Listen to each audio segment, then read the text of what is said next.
Friends, ನಾನು ನಿಮ್ಮ ಕಲ್ಪತರು ನಾಡಿನ ಚೇತನ್ ಬ್ರೋ ಮಾತಾಡ್ತಾ ಇದ್ದೀನಿ. ಬನ್ನಿ, ಕಾಂಪೌಂಡ್ ಎಲ್ಲ ಕ್ಲೀನಿಂಗ್ ಎಲ್ಲ ಮುಗಿದಿದೆ. ಪೇಂಟ್ ಯಾವ ಥರ ಮಾಡೋದು ಅಂತ ತೋರಿಸ್ತೀನಿ. ನೋಡಿ, ಎಲ್ಲ ನೀಟಾಗಿ ಕ್ಲೀನ್ ಮಾಡಿದ್ದಾರೆ.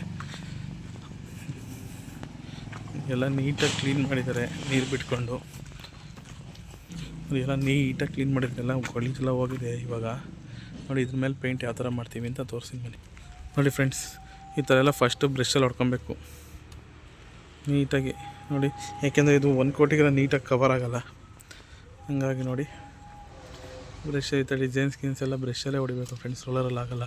ತುಂಬ ಲೇಟ್ ಕೆಲಸ ಇದು. ನೋಡಿ,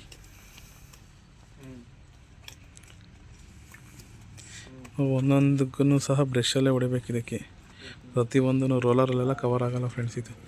ನೋಡಿ, ಎಲ್ಲ ನೀಟಾಗಿ ಬ್ರಷಲ್ಲಿ ಹೊಡೆದು ಆ ಎಡ್ಜಸ್ಗಳೆಲ್ಲ ಕವರ್ ಮಾಡಬೇಕು. ನೋಡಿ, ಇದೆಲ್ಲ ಕವರ್ ಮಾಡೋದ್ರಿಂದ ನೀಟಾಗಿ ಫಿನಿಶಿಂಗ್ ಆಗುತ್ತೆ.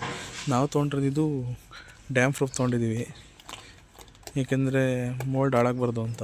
ನೋಡಿ, ಏಷ್ಯನ್ ಪೇಂಟ್ಸ್ ಅವರ ಡ್ಯಾಮ್ ಶೀಲ್ಡ್ ತೊಗೊಂಡಿದ್ದೀವಿ, ಬೇಗ ಹಾಳಾಗಬಾರ್ದು ಅಂತ. ನೋಡಿ ಫ್ರೆಂಡ್ಸ್, ಇದೆಲ್ಲ ನೀಟಾಗಿ ಬ್ರಷಲ್ಲಿ ಹೊಡೆದು, ಇದೆಲ್ಲ 1 ಕೋಟಿಗೆಲ್ಲ ಕವರ್ ಆಗೋಲ್ಲ. ಸೆಕೆಂಡ್ ಕೋಟ್ ಮಾಡಲೇಬೇಕಿದು. ಆದ್ರೂ ಮಿನಿಮಮ್ ಒಂದು 10 ವರ್ಷ ಮಾತಾಡೋಂಗಿರಲ್ಲ ಫ್ರೆಂಡ್ಸ್. ಈಗ ಡ್ಯಾಮ್ ಶೀಲ್ಡ್ ಎಲ್ಲ ಹೊಡೆದ್ರೆ, ಡ್ಯಾಮ್ ಪ್ರೂಫ್ನೆಲ್ಲ ಹೊಡೆದ್ರೆ 10 ವರ್ಷ ಮಾತಾಡೋಂಗಿರಲ್ಲ. ಬೇಗ ಹಾಳಾಗಲ್ಲ ಅಂತಲೇ ಈ ಡ್ಯಾಮ್ ಪ್ರೂಫ್ನ ಮಾಡೋದು.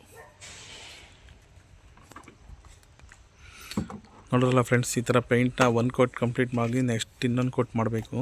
ಅವಾಗೆಲ್ಲ ನೀಟಾಗಿ ಫಿನಿಶಿಂಗ್ ಬರುತ್ತೆ. ಒಂದು 10 ಇಯರ್ಸ್ ಮಾತಾಡೋಂಗಿರಲ್ಲ ಫ್ರೆಂಡ್ಸ್. ನೋಡಿ ಫ್ರೆಂಡ್ಸ್, ಮಾಲಿಗೆ ಜಾಸ್ತಿ ನೀರೆಲ್ಲ ಹಾಕ್ಬಾರ್ದು. ತುಂಬ ನೀಟಾಗಿ ಕಮ್ಮಿ ನೀರು ಹಾಕ್ಕೊಂಡು ಇಟ್ಕೊಬೇಕು. ನೋಡಿ, ಎಷ್ಟು ಗಟ್ಟಿಗೆ ಮಾಡ್ತಾಯಿದ್ದೀವಿ. ಯಾಕೆಂದರೆ ಇದ್ರಲ್ಲಿ ನೋಡಿ, ಎಲ್ಲ ತುಂಬ ಉಳುಕೆಲ್ಲ ಇದೆಯಲ್ಲ, ಅದೆಲ್ಲ ಕವರ್ ಆಗಬೇಕಲ್ಲ ಫ್ರೆಂಡ್ಸ್. ನೋಡಿ, ನೆಕ್ಸ್ಟ್ ವಿಡಿಯೋದಲ್ಲಿ ಯಾವ ಥರ ಬಾರ್ಡ್ರ್ ಹಾಕೋದು ತೋರಿಸ್ತೀನಿ ಫ್ರೆಂಡ್ಸ್.